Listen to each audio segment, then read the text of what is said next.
Hey guys, and welcome to World of Warships with Willy. I have a really cool replay for you today. It is from a Tashkent game that I had a couple of weeks ago, I think, about 2 weeks ago. Basically, this replay is really short. The whole game takes about 7 minutes, and what I wanted to show you here is why I think the stock torpedoes are a much better option for the Tashkent than the 8 km ones. And well, let's jump into the game, and I'm just gonna show you. So it turns out I'm being put in RT8 game, and there are 4 enemy destroyers present. The Benson and the Kiev will be my main targets, in the sense that they will pose the biggest threat to me and my well-being. Obviously the cruisers as well, but the destroyers will be the ones that I will meet first. So we spawn in the north, and just as the new ship placement works in World of Warships after the latest patches, the heavy ships are being put to the west side of the map, and all the destroyers and a couple of cruisers are being put in this side of the map, the eastern side. So the closest cap is the sea cap, and I'm sure it's the same for the opposing team. So I'm expecting all the destroyers from the opposing team to be going either towards the C or the B cap mainly. Oh, there you go. That's a little bit of cinematics here. I've just switched off the heads-up display so I could take a couple of screenshots. Right, so the plan is to go into the C cap and contest it, and using the F3 key to point the C cap as a target and request help. But as I'm going in, I realize that I'm too ahead of myself when compared to the rest of the team. The other players must have loaded a bit later. So I decide to make a little circle, just basically to kill some time. An enemy destroyer pops into somebody's spotting range.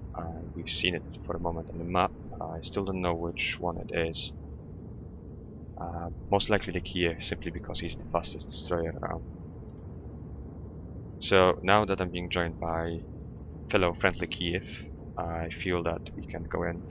I slowed down a little bit to make my turn tighter. Yeah, so that is Kiev, an enemy Kiev showing up, and it looks like he's about to leave the C cap area going towards B.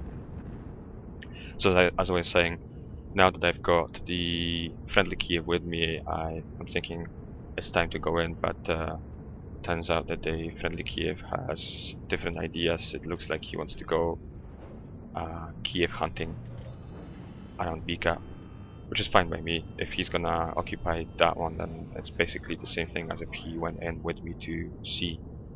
Basically, all I want from him is to occupy one of the destroyers that may pose a threat to me. So the C cap is being cut right now, so I know that there is somebody in there, most likely in the destroyer. It's still too early in the game for cruisers to be that close. So I'm going in and I'm being a bit cautious. I'm kind of zigzagging here, and I'm thinking that most likely the enemy destroyer will be behind that island that's right ahead of me. I decide to switch my guns to the left side, and this is the moment when I get spotted by the enemy Farragut, which is 7.5 kilometers away.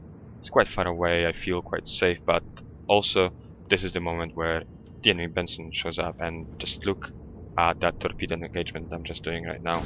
Both of us basically launched our torpedoes at the same time. The only difference was that my torpedoes are much faster, and I also got a little bit lucky by destroying the Benson's engine. I'm sure that he withheld repairing it simply for the reason that he knew that he might take another hit from me, and he didn't want to repair that damage only to lose that engine again after the next shot. So I'm being shot at right now by the Farragut and I believe it was a Nicholas. They are resetting my capping efforts, but this smoke screen that I'm laying just now is creating a really nice wide space for me to defend, and this is the moment where I noticed the Farragut has beached himself. So he disappeared, but what I'm doing now is I am zooming out, but I always try to zoom back in before my shells actually hit the target, basically to confirm, to give me an idea of where the Farragut is, so I could launch another volley that is only semi-blind. If you can see, look at the hit list, I'm still scoring hits. I just set them on fire. 16 hits, 17 hits. So yes, I still keep on hitting him, but now that that island is between me and that Farragut, I stop shooting, and just in time, because obviously when there's destroyers there will be torpedoes. So I'm using that island to conceal my approach. If Farragut dies, the fire must have killed it, and there we go, that's the enemy Nicholas right there.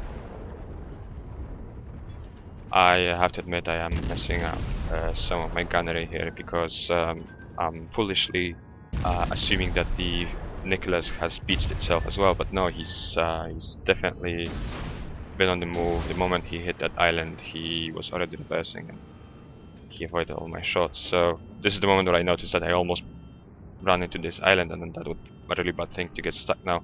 So I slowed down to make my destroyer turn tighter, and also I reduced my turn to only a half turn. Otherwise I would have probably grazed that little outcrop of this island with the back of my destroyer, and most likely at best slow down, or most likely even get stuck. So I shoot this spread of torpedoes, basically expecting the Nicholas to follow me and trying to engage me again. And if you look at the map, I was actually quite right. See, there it is. Unfortunately, the torpedoes will miss.